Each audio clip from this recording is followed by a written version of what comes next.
Well, this asset is 305 units just outside Guildford's town centre.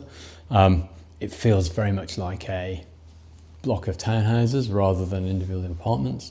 Our demographics really exciting, and I'll talk a bit about that in a moment or two, I'm sure. But it's a really, really nice co-living scheme where people come together and create their own community. We just simply curate that and allow them to get on with it. Where we are in terms of Habito is the fact that it is a coverall brand for our product for older people that aren't students. Yeah. So we're anticipating very much going into build to rent and expanding that, obviously building on our co-living experience that we've got here, and looking at single family homes as well, because we see all of those adding to that living mix where we have a right to exist, and we can also develop some of those assets ourselves.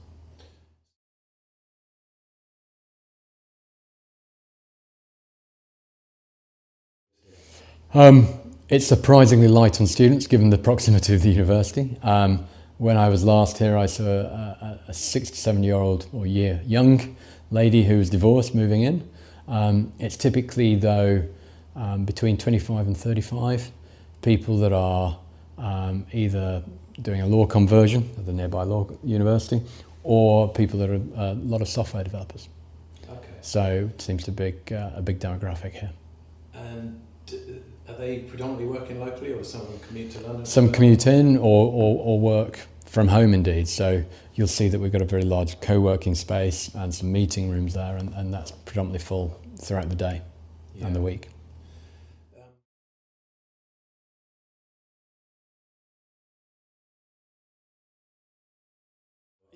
It varies regionally, it varies in London. It is a real challenge. It is a misunderstood product. When I worked in later living a few years ago, exactly the same thing. Is it a care home? What is it? Same with co-living. Is it student by back door is the question we're often asked at planning meetings. And what it really needs is a planning class rather than just fitting it within sui generis. So it needs something to define it. And this is why we're seeing the increase, particularly in London, around C1 co-living, because it's easier for the planners to understand as much as anything else. Yeah.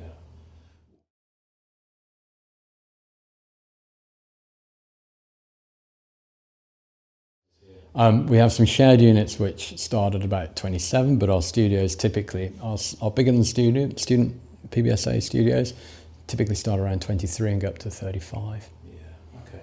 So they're a good size, but they're also more considered, and there's a lot more storage, there's a lot more air to them, ceiling heights are larger, so it's a very much more mature product. Yeah. You alluded to your later living experience earlier. Is that also potentially on the horizon for Habito, or is that stretched too far? I think it might be a little bit stretched too far for my board to take that kind of risk. It is, there's not much product there that is changing hands. It's difficult planning. It's a very, very long stabilisation period. I think until we see more operators come into the market, I don't think we'll see much growth in that sector.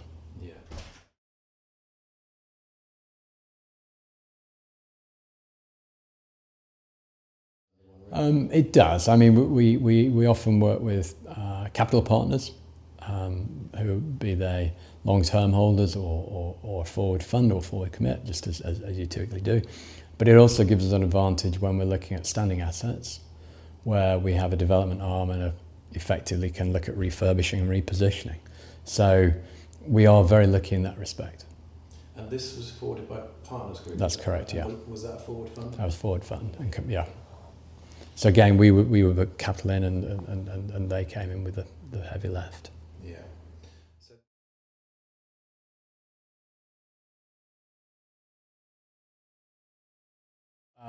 It's forced us to do a lot of work, particularly with some older assets. So we're still working through some of that, but we're there. We still have to keep going, particularly in towns, in urban centres. You have to look at tall buildings to make it viable, particularly when you're adding in affordable aspects and you're be it on-site or off-site. And you want to keep the rents as low as possible to ensure occupancy. If you go for a low rise, under 150 beds, the rents are very, very high. Yeah.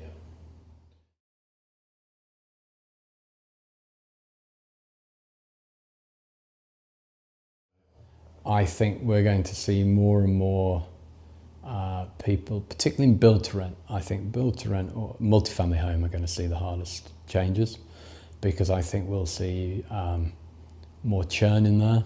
I think we'll see, those are almost not temporary, but I think we'll start to see people treat them as temporary to discover an area and then maybe go on to purchase. I think the single family home sector, because they are families typically, they're finding home, their schools there, they're finding work there. So I think those will be less problematic. With PBSA, once we get past this year, I think it'll steady down and we should be okay. I know a couple of providers that are doing things a little bit differently, so it's going to be interesting to see who comes out on top come next September.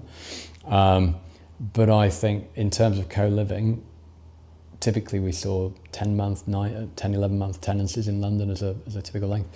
We're not seeing any changes post-May here. I guess the elephant in the room is how well resourced the Ombudsman is going to be, because that could be a potential big disruptor. The real challenge is going to be around the rents. It's not around the notice, it's around the rents, and people are complaining about the rent increases and taking it to Tribunal 1. And you can't backdate. So even if you're found in favour, it could take 18 months. Yeah. So hard to budget in that. Very hard to budget. Very hard to give clients, investors, comfort around that. So you've got to start building things then.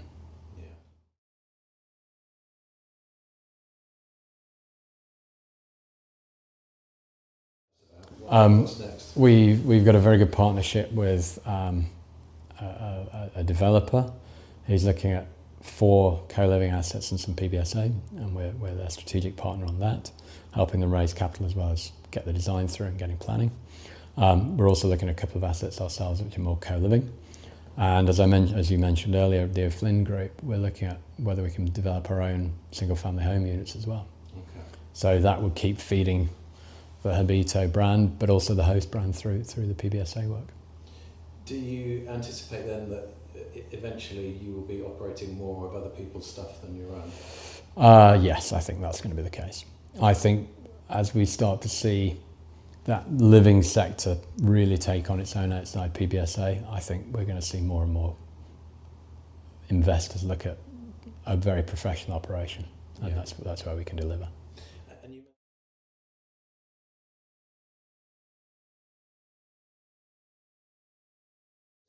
And I think anywhere where there are a number of young people looking to make a home will work. Woking, Staines, places like that which are on the environs of London or the larger cities, where the rents can be managed well and give people different options in where they can make their home.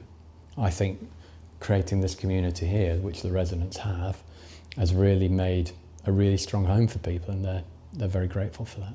So I think wherever young people make their home, we're happy to build some co-living.